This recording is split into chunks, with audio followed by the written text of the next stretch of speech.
All right, everyone, thank you for being here. The topic for today is what is known as the Progressive Era. And it is a period of approximately 30 years from, let's say, 1889 to 1920, where there is a lot of reform. In a way, I would argue that this is something that had to happen. If you have been reading your book and paying attention to my earlier lectures, there's a lot of social pressure in the country. There were some violent labor disputes, Haymarket Square, the Pullman strike, the Homestead strike. There was a lot of anger, the gap between the rich and the poor, a feeling that the big American corporations could basically get away with anything. And there was a pressure building up that was becoming increasingly dangerous. So progressivism during the end of the 19th century, early 20th century, is a response to that. And I will say that it is a period that saw many things actually get done.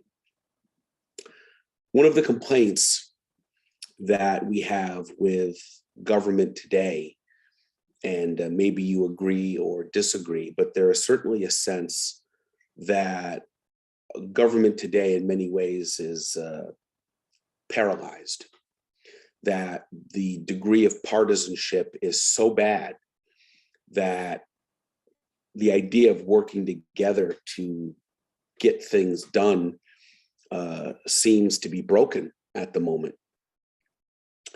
And what I like about this period is a lot of things got done within that 30-year period. I mean, it was a very productive time. Now, it didn't solve all the problems of the country, but at least there was a recognition that things had to change.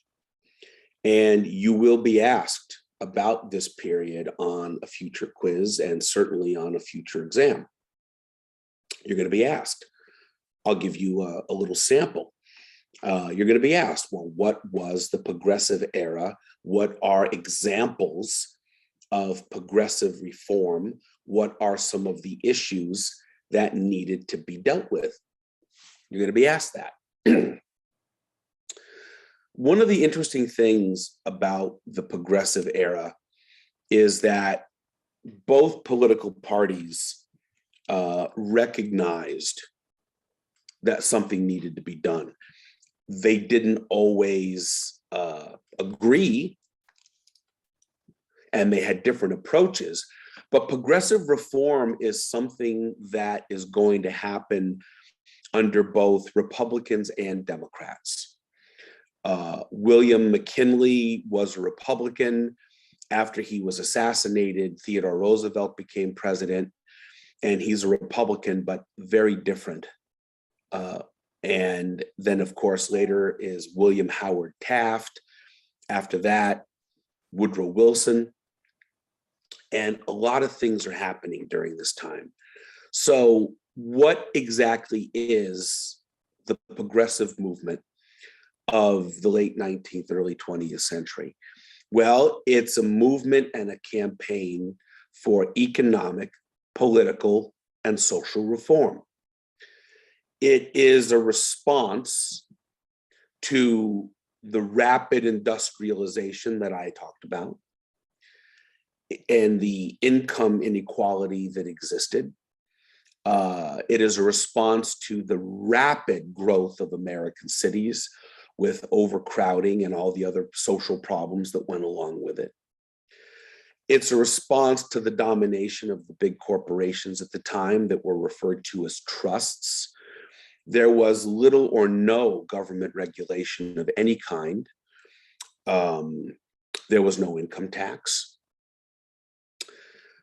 It's about trying to develop protection for consumers. We take it for granted today that you can go to a grocery store and buy a gallon of milk and have a reasonable assurance that it's okay to drink it. That you can go to a supermarket and buy a package of chicken or beef and go home and prepare dinner with a reasonable expectation that you're not going to get food poisoning. We have a reasonable expectation that if you get sick and have to take medication, that the medication isn't going to kill you. Well, there, in the late 19th century, there is no consumer protection. There is no Food and Drug Administration. There is no Meat Inspection Act. There are no rules here, basically. So it's also a desire to create more effective government that works. In a way, I mean, I know a lot of people who have different political views and beliefs. Some are more conservative, others are more liberal, but I think that there's a general consensus that government is not working to deal with the problems of ordinary people as effectively as it could be or should be. And when you look at the social pressures that we're building in the country as we entered the early days of the 20th century, I mean, this was a very unstable time. We talked in my earlier lecture about the debate over the currency and the gold standard. The economic depression of 1893 was a bad one. And a lot of people were suffering, a lot of people were out of work, and there was no social safety net in those days. There's no unemployment, there's no government relief. If you were out of money and you couldn't find a job, you are out of luck. And you better hope that you have relatives or friends or private charity that's going to help you, because that's all there is. So this is a period where there is a lot of pressure.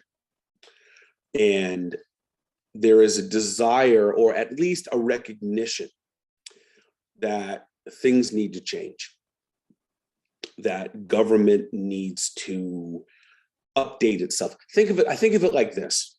It's like having a computer that is long overdue for a software update, or that needs an operating system that has been updated so that it can deal with the latest technology. In other words, if I give you a computer that was running an outdated operating system, there are many things you simply wouldn't be able to do with it. So it's sort of like government needs an update. And over a period of approximately 30 years, that's what happens. Another reason that it worked is that it was supported by different people with different agendas and different backgrounds. A lot of women were very active politically during that time. What are the main issues that women are concerned with? Well, they're fighting for the right to vote. They're fighting for what we call the women's suffrage movement. And they want the right to vote. And what you need to understand about women getting the right to vote, they didn't just get it. It isn't something that just, happened one day out of the blue. This was something that was fought for. And that women, and I know I have many women in my online class right now. I mean, can you see yourself out there in the street, holding up signs, participating in parades, organizing groups to demand the right to vote? And if you think it was easy, it was not easy. There was a lot of pushback. There were women who were willing to go to jail, who were arrested for, demanding the right to vote. There were women who, when they would have parades and gatherings, would be harassed, called names, even physically attacked or spat on. So this was a struggle. Women were also very involved in the temperance movement, a movement that eventually would lead to a ban on alcohol. I will share with you a personal opinion. I don't personally like the idea of the government telling me as an adult that I can't have a bottle of beer if I want one. The flip side to that is I'm very sympathetic to the women who supported the temperance movement, because alcohol and alcohol abuse was a very serious problem. And in a world where women really don't have rights, if you are a woman who is trapped in an abusive situation with a family member who is an alcoholic, your options are limited. So it's understandable why a lot of people, and a lot of women in particular, supported the temperance movement, and they got it. The 18th Amendment, which passed, prohibited alcohol. And the 19th Amendment, which also passed, gave women the right to vote. So women were politically active, and they ultimately, in the end, the generation that fought for these things, they got what they wanted. So women supported it. There are small business owners and small farmers who support change. They're tired of an economy that has no regulation and that allows big corporations to basically just bully them and steamroll them over. There is a desire for people to see the creation of an income tax. And some regulation, antitrust law, so that these big companies just can't simply do whatever they want. That's going to happen during this period. People who are living in the cities are noticing that the quality of life is getting worse and worse. You have overcrowding, lack of sanitation, crime, the spread of infectious disease. There are people who simply want to see life improve. They want the government to respond to the problems that they see in front of their eyes every day.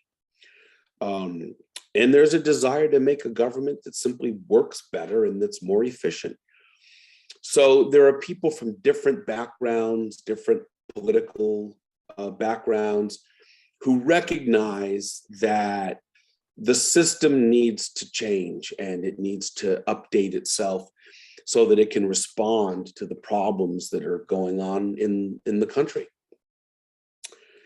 And there are some very dynamic leaders behind this. One of the most interesting and one of my personal favorites is Theodore Roosevelt. He became president when William McKinley was assassinated. And Theodore Roosevelt was a young man. He was brilliant. He was hyperactive, if you want me to be honest with you. He drank a gallon of coffee a day. He was pretty wired and very energetic, and he wanted to push through reform. And I think we owe a lot to Theodore Roosevelt in that sense. There's some important changes that are made in the country. He helped preserve some of our natural environment. He used his authority as president to make sure that the Grand Canyon would be protected and that other wildlife areas would be protected. So there's a lot going on here. And let's talk about the big issues. The progressive era doesn't solve all the problems, but at least people are talking. Child labor is a big problem during this time. There really are no labor laws like we think of today. There is no workers' compensation. There is no minimum wage. If you took a job in a factory or a coal mine or a steel mill, you worked for whatever the wages were offered to you. Women were paid less than men and children even less. In terms of safety, I mean, you have people right now fighting simply for an 8-hour workday. You have people fighting for safe working conditions and people fighting to be paid a fair wage for fair work, just a living wage. Child labor was rampant. And as someone who is a father, I have a 10-year-old son. I am of the belief that if a person has a bad childhood, if they lose their childhood, they will spend the rest of their adult life paying the price for it. That if a person has a bad childhood, the damage that it does is something that a person will carry with them forever. And when you have children as young as 6, 7, 8 years old, working in these terrible conditions in textile mills and in factories, they're being killed in some cases in workplace accidents. They're losing fingers. It's bad, and it's dangerous. Now, you might say, well, what kind of parent would allow their children to work under these conditions? Well, look, I mean, if you're poor and you are just looking to be able to keep a roof over your head and food on the table, then you do what you have to do to survive. And that's a big part of what this is all about. They had these kids who would work out at the coal mines. They called them breaker boys. And what did these boys do? Their job was to take big pieces of coal and break them up into small pieces of coal. Now, you take a child and you have that child sit down in a hunched over position all day long, breaking up pieces of coal, breathing in that dust. You don't have to be a doctor to realize what that's going to do to your respiratory system. People died. Coal miners were killed in accidents all the time. Working conditions were not safe. People are often being forced to work long hours, and then they get tired, and next thing you know, there's a workplace accident. People were injured on the job regularly. They were killed on the job occasionally. And for workers in a steel mill or a factory or a coal mine or a sweatshop, you're a worker. You're just a piece of a machine yourself, and easily replaceable.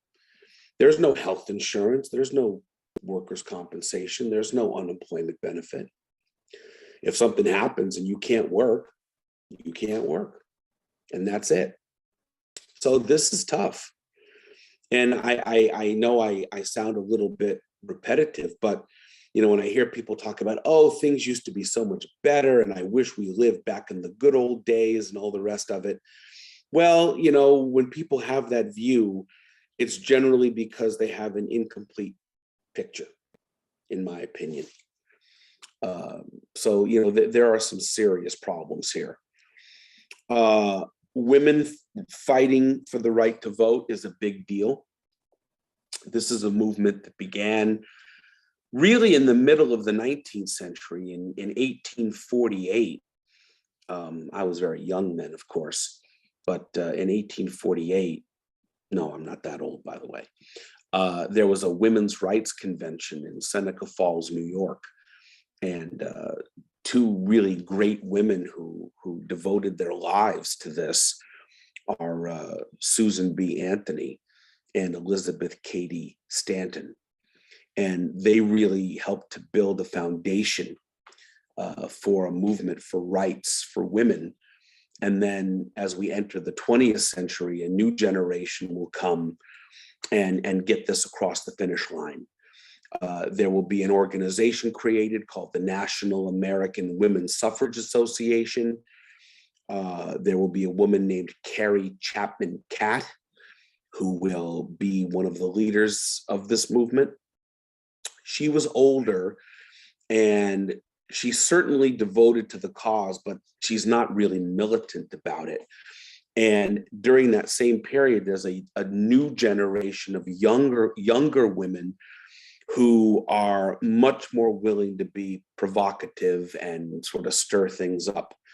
One of the more famous women of this period was a woman named Alice Paul, who at one point even was arrested for her activism in fighting for women to get the right to vote. Eventually, women get it.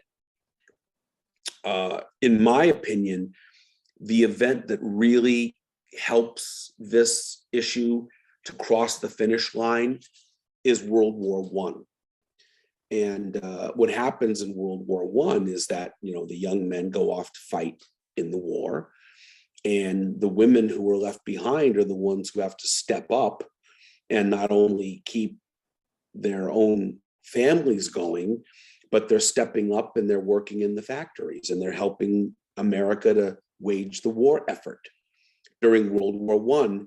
And this story will be repeated again during World War II and on an even larger scale. How many of you, and I'm looking at my screen and I see some ladies here, how many of you have ever met someone who has a very strong idea about, well, this is the kind of work that men should do, and this is the kind of work that women should do? And, this is, well, what's funny about that attitude? A lot of women prior to World War One were told, well, you're a woman and your place is in the home and you should be a wife and a mother and doing hard labor and working in a factory, doing complex jobs and working on heavy equipment. That's work for men. That's not work for women.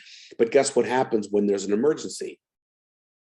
All of a sudden, women who've been told, oh, you can't operate heavy equipment, you can't do this kind of work. Well, guess what? The war comes, and next thing you know, all of a sudden, the women are doing it. And again, that's a story that will be repeated in World War II. I mean, a lot of the men who were flying bomber aircraft were flying planes built by women and were driving tanks and engaging in combat using tanks and equipment built by women. Women were doing welding and riveting and all sorts of complex tasks. So it's interesting how women are often told they can't do something until you need them to do something. And then like magic, all of a sudden they can. And that is certainly the case in World War One, and it's the case even more so in World War II. And women were arguing, look, we're a part of this country too, and we should have the right to vote. And a lot of men who were against it, and some women too were against it. Don't think for a minute that, every woman in America was on board with this. When you're taught from childhood that the man is the boss and your job is simply to be a housewife and mother, and you should leave political life to men, a lot of women believed it too. It isn't like every American woman back then was fighting for suffrage. Many were, but some weren't. But after the war, I mean, it's going to be pretty hard to deny women the right to vote when it's women who stepped up when the men went off to war, and it's the women who stepped up to keep the country going and do the work. So eventually women do get the right to vote. But you are going to be asked about the women's suffrage movement.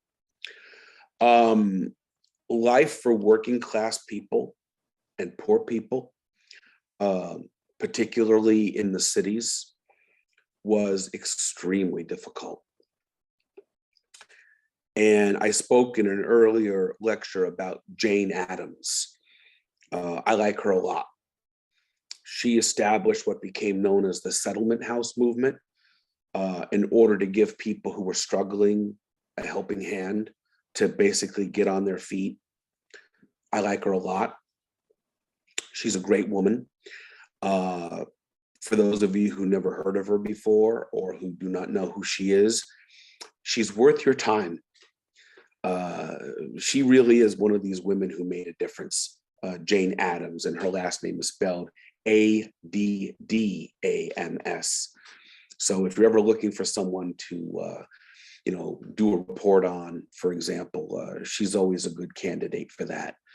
And so is George Washington Carver. There are certain people, when you study history the way I do, you discover, you find the people that you like and you find the people that you don't. I like Jane Addams. I think she's cool. Birth control. I have to tell you something, and it's a shock. So you need to be prepared for this because it's really a shock. Believe it or not, in the early 20th century, way back then, people had sex. No, really, like, your mother's generation and your great grandmother's generation and before them, like they did that too. And what you need to understand is that people did back then all the things they do today, except there are no antibiotics.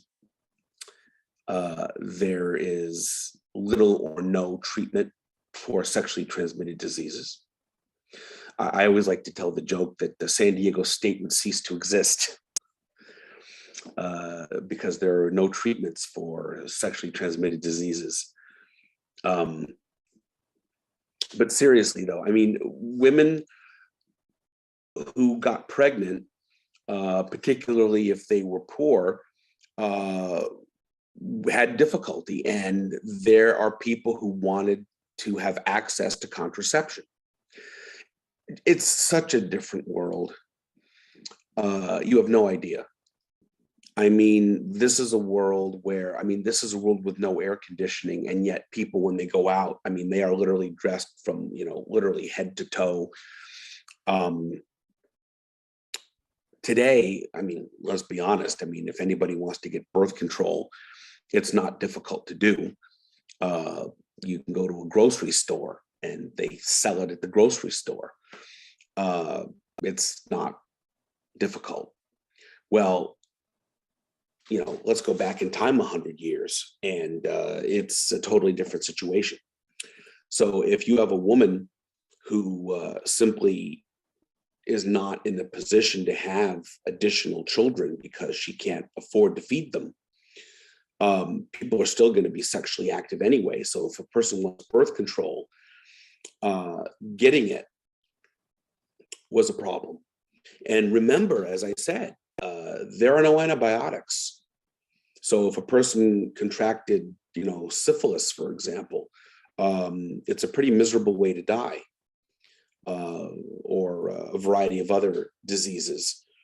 And so Margaret Sanger opened up a birth control clinic where people who wanted information and access to contraception like condoms were able to do it. And she was arrested for doing that. There is a very strong view at the time that, you know, a person should only be engaging in sexual activity if they're trying to produce a pregnancy. A married couple trying to have a baby. And there's an attitude that, you know, if you're doing anything else other than that, well, you shouldn't be doing it. So why do you need birth control? My feelings about Margaret Sanger are complex. She's one of these people who, the more I study her, the less I like her. Some people, when you study them, the more you learn about them, the more you like them. And with Margaret Sanger, it's less. And I'll give you my reason. She's in favor of birth control, and she feels that women who do not want to become pregnant should have access to avoiding pregnancy. They should have access to contraception if they want it. But there is certainly a racial element to her thinking, where she thinks that contraception and birth control can be a positive thing if it helps to decrease or prevent an increase in the population of what she considered to be less desirable people based on racial attitudes. So there is this negative side to her advocacy for contraception. She feels that people who are white have superiority, and that if contraception can help to limit or reduce the population growth of other races, she sees that as a positive. So we could say that we agree or disagree, maybe, I mean, depending on your personal views. Saying that people should have access to contraception is one thing. Advocating it on the basis of trying to limit the population growth of other people based on race is something else entirely. So she is, on one level, she's ahead of her time in her belief that contraception should be available. And on another level, she's very much a product of her time in terms of her attitudes toward race. Consumer protection is a big deal. A man named Upton Sinclair came out with a book called The Jungle. And it's basically an expose on the unsanitary, unsafe, and frankly, disgusting conditions in America's meat packing plants. And he writes about this, and you have workers who are butchering animals for meat, and they don't have bathrooms, they don't have places to wash their hands, there are rats and mice running around, and it's pretty disgusting. And there are stories of people grinding up meat and then rodents falling into the grinder, and it's pretty gross. There's a story of a guy who didn't show up for work one day and nobody could figure out what happened to him. And then they went to clean out one of these big boiling pots and they found a skeleton inside. Meanwhile, the product had already been packaged and released for sale to the public. I guess he really put himself into his work.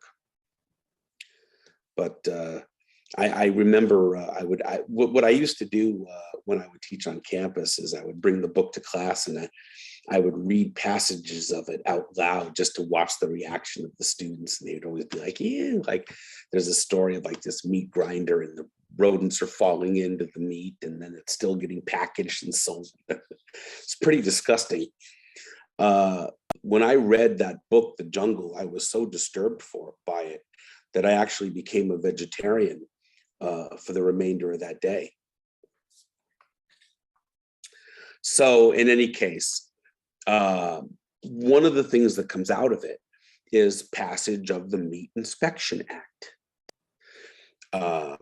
So we have the, you buy meat and it has to meet certain government standards for safety on how it's handled. My grandmother would tell me stories when she first came to this country where she went to a meat market, and in those days they didn't have supermarkets not like we have now, a lot of places you went to a butcher shop if you wanted meat, you went to a bakery if you wanted bread. And my grandmother would tell me that if she went to the meat counter and that if she picked out the piece that she wanted, she wouldn't buy it unless the butcher wrapped it in front of her. She wanted to make sure that they're not going to take it in the back and then wrap up yesterday's piece. And I don't want to gross anybody out, but one of the reasons why condiments, ketchup and hot sauce and different things became so popular during this period is that a lot of what people were eating was pretty bad. And so people would try to add whatever they could to it, to what they were eating to make it more palatable. A lot of people were eating things and eating meat that I don't think any of you will even want to go near it today. So the Meat Inspection Act is a big deal. And then we get the Pure Food and Drug Act. There was a time when if you didn't feel good, you went to a drugstore, no prescription. And you would tell the pharmacist, oh, I've got a headache today, or I just have no energy, or I just don't feel well. And they would give you stuff that would make you feel pretty good. There was a product called laudanum, combination of alcohol and liquid morphine. So yeah, of course you felt good. Right now we have an epidemic of overdoses with opioids. Well, what do you think laudanum is? People are, using morphine and smoking opium, and there are a lot of problems. You may or may not know this, but Coca-Cola didn't start out as a beverage that you're going to drink with your hot dog or hamburger. Coca-Cola started out, it was developed for medicinal use, and it was an energy drink. Like today, I mean, some of you may drink these energy drinks, Red Bull or some of these other things. Well, the original energy drink is Coca-Cola, and it sure gave you energy. You had caffeine, sugar, and cocaine. That's why it's called Coca-Cola. And the original formula of Coca-Cola had a lot more caffeine in it.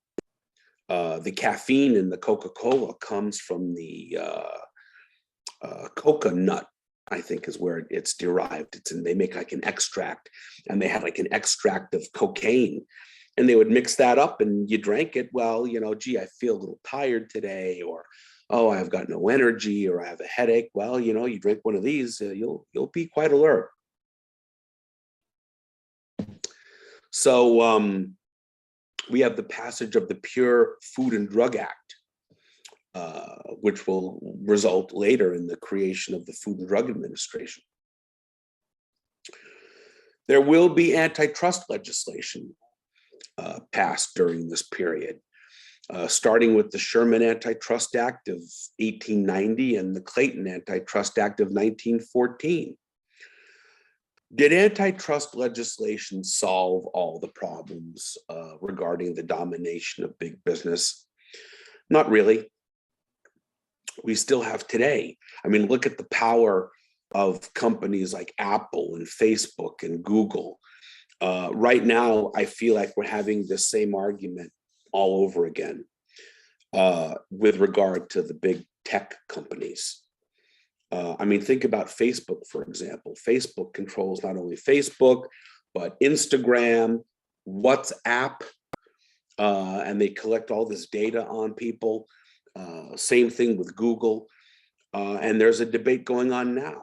Should the government step in and apply antitrust rules to these companies and maybe try to break them up? And do they have monopolies?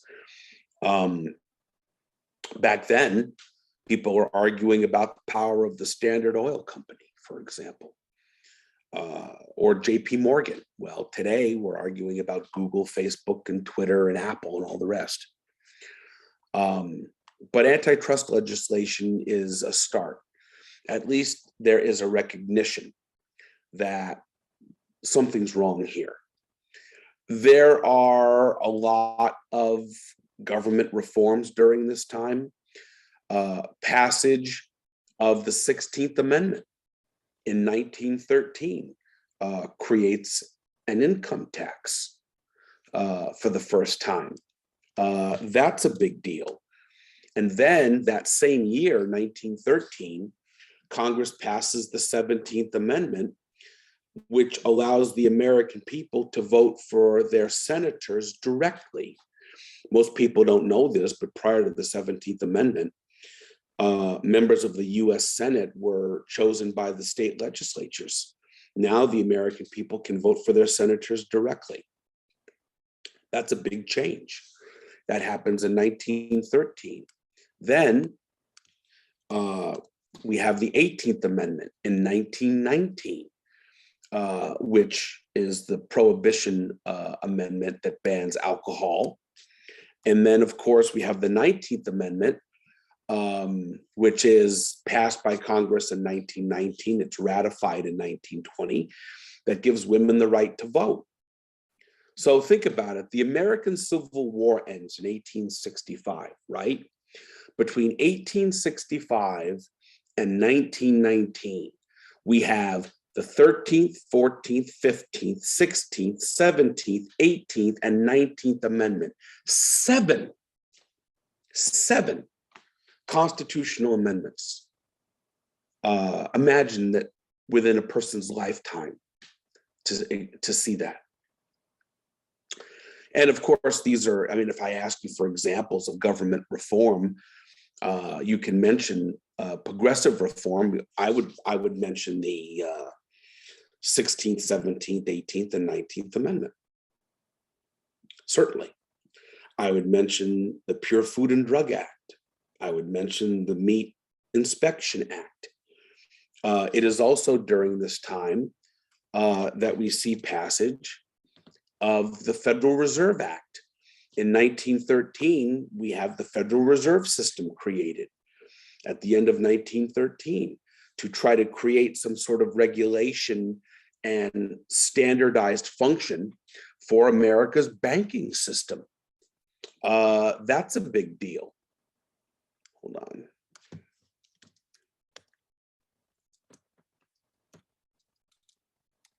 on. We also have, in 1914, the creation of the Federal Trade Commission to regulate trade and protect consumers, to promote fair competition. So there's a lot going on here. You have the Federal Reserve Act, the Federal Trade Commission, the Meat Inspection Act, the Pure Food and Drug Act. You have the 16th, 17th, 18th, and 19th Amendments. There's a lot going on here during that time. One of the areas where progressive reform failed is in the issue of civil rights. Hold on a minute here. The area of civil rights. The civil rights movement is really not going to develop until the 1950s and 60s is when it's going to take off. But I want you to be aware of this, that the NAACP was formed in 1909, and there was an attempt to begin to address the issue of civil rights. There have been some benefits in our lives today as a result of the progressive era. Child labor wasn't resolved during this period, but people were certainly talking about it. There's an attempt to at least rein in unfair business practices to make sure that food items and consumer goods are safe. So there's a lot going on here during that period. I do have a brief video I want to show you, so just bear with me for a moment.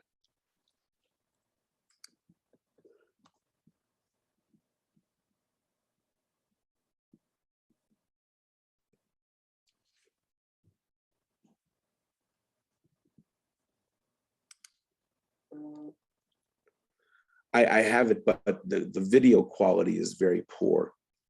I had a video that I was using, and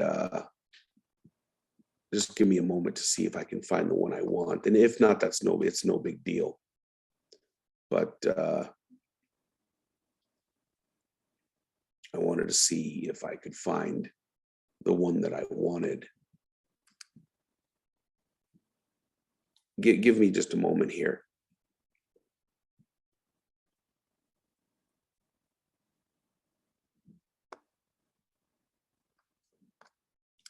Just a moment.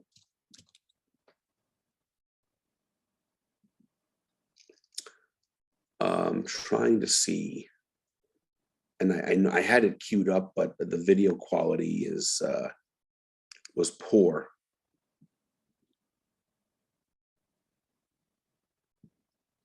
Well, this might work.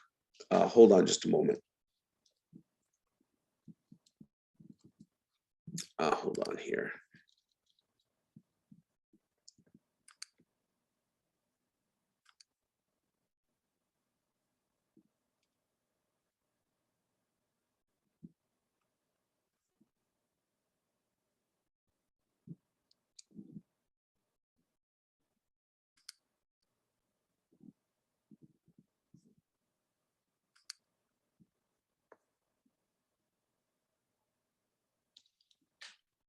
I'm having some technical difficulties on my end, so I apologize here. And I don't know what is going on here. Let's see if this works. I'm clicking it, but nothing's happening. If you're watching with the bargain brand, Oh, sorry. Where's it coming from? Ah, there we go.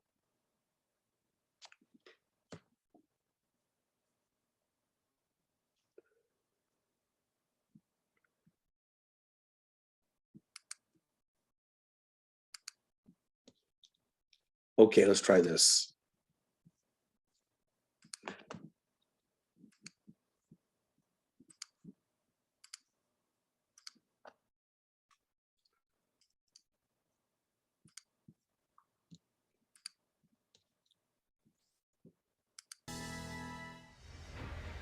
New York in 1901 was buzzing with power, money, and influence. And in the center of it all was the most powerful man in the nation, J. Pierpont Morgan. He had a very powerful presence. Descriptions of him walking up and down Wall Street, pushing people out of the way. But the fact is, he didn't have to push people out of the way. They saw him coming and they leapt out of the way. And he needed all his power and influence as events forced Morgan into the toughest fight of his life. Theodore Roosevelt became president after McKinley's assassination and immediately set out to rethink government support of big business. He was an unknown entity, but to the extent that people in New York knew his record, they also knew that he was something of a loose cannon who had gone on record as criticizing businessmen. 4 months after Roosevelt became president, Morgan found out firsthand where that cannon was pointing. The Attorney General of the United States, Philander C. Knox, set out to prosecute Morgan's Northern Securities Company for breach of the Sherman Antitrust Act of 1890. Roosevelt was determined to break up the trusts and return power to the little guy, and he would use Morgan to set the example. For the second time in his career, Morgan rushed to Washington to see the president. In a meeting at the White House, Morgan protested to Roosevelt that he should have been given a chance to restructure Northern Securities himself. "That is just what we did not want you to do," the president replied. "If we have done anything wrong," said Morgan, "send your man to my man and they can fix it up." "That can't be done," Roosevelt said. The Attorney General added, "We don't want to fix it. We want to stop it." Morgan was furious. No politician would tell J. Pierpont Morgan how to run his business. Morgan went to the courts and fought the breakup of his company, but the decision was upheld by the Supreme Court. Northern Securities was officially dissolved. Pierpont Morgan resented Theodore Roosevelt, finally. And once when he heard that Roosevelt was going off to Africa on a safari, Morgan said, "Good, I hope the first lion that meets him does his duty." Morgan knew he had been beaten, but he wasn't about to give up. He was still powerful and just as determined to control and influence events as ever.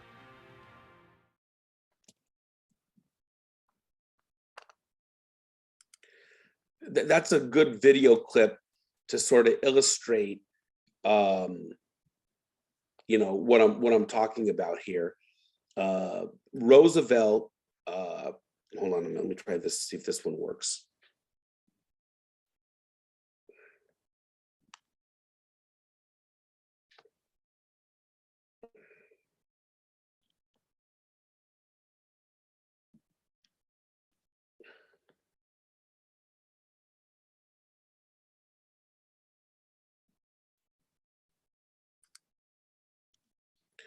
Okay, I want to try one more. Roosevelt is a good example of someone who is taking on the power of big business.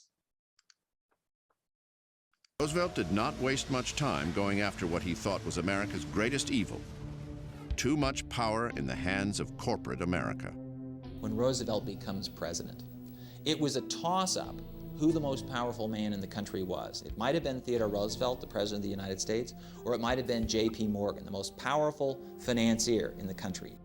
Roosevelt came to believe that the great industrialists in the United States did, in fact, wield too much power. and he decided that this should be curbed. 5 months into office, Roosevelt took J.P. Morgan head on. He sued the tycoon's Northern Securities Corporation to halt its monopolization of the Western railways. The case went all the way to the Supreme Court, and in a close decision, the government was successful. Morgan's monopoly was crushed. As a result, Roosevelt gained a reputation as a trust buster. But in truth, he was a trust regulator. His underlying view was that large size in industry is something that comes with the territory of the Industrial Revolution. We can't turn back the clock on that. However, we have to remind these corporate barons that the people, not the trusts, not the capitalist system, but the people control affairs in this country. Conditions for laborers were miserable, particularly coal miners. So it was not a surprise when the anthracite coal miners went on strike in 1902. Management and labor were hopelessly deadlocked and winter was looming. Without coal, the entire Northeast would freeze. Fearing untold misery and riots, the president personally intervened. Roosevelt took the view that the President of the United States was uniquely positioned to act on behalf of the American people. It's only the President who can see and who must see things in terms of the entire national interest. And when he saw what the coal strike threatened to do to America as a whole, he felt obliged to take action. After threatening to nationalize the coal mines, Roosevelt brought the two sides together and forged a settlement that favored labor over management. The coal strike was over, and Roosevelt's first great domestic crisis was averted, much to the relief of the nation.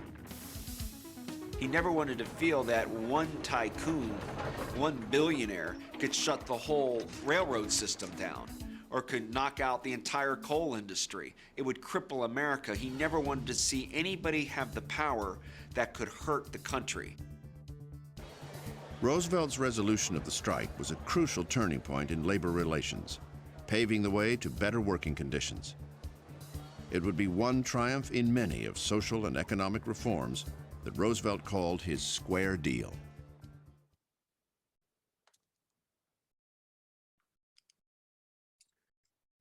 Yeah, I like Theodore Roosevelt. He's flawed, like most people. He could be a bully at times. He was certainly far from perfect, but he, in his day was certainly very popular. So that's my lecture on the Progressive Era, and I'll send out an email later about when we're going to have the next lecture. Monday is a holiday, of course. By the way, the History Channel on Sunday is starting a new documentary on Abraham Lincoln. That's not this class, but if you want to watch it, I'm sure they've been doing some pretty good stuff lately. And so they're going to be doing a new, it's brand new documentary on Lincoln. Excuse me, if you go to the History Channel website, you'll find it, and they're going to be starting the first episode on Sunday for President's Day weekend. So, if you have time, it might be worth your while to check it out. And that's it. Any questions? Well, I hope you found the lecture informative and interesting. I apologize about my video technical difficulties. And that's that.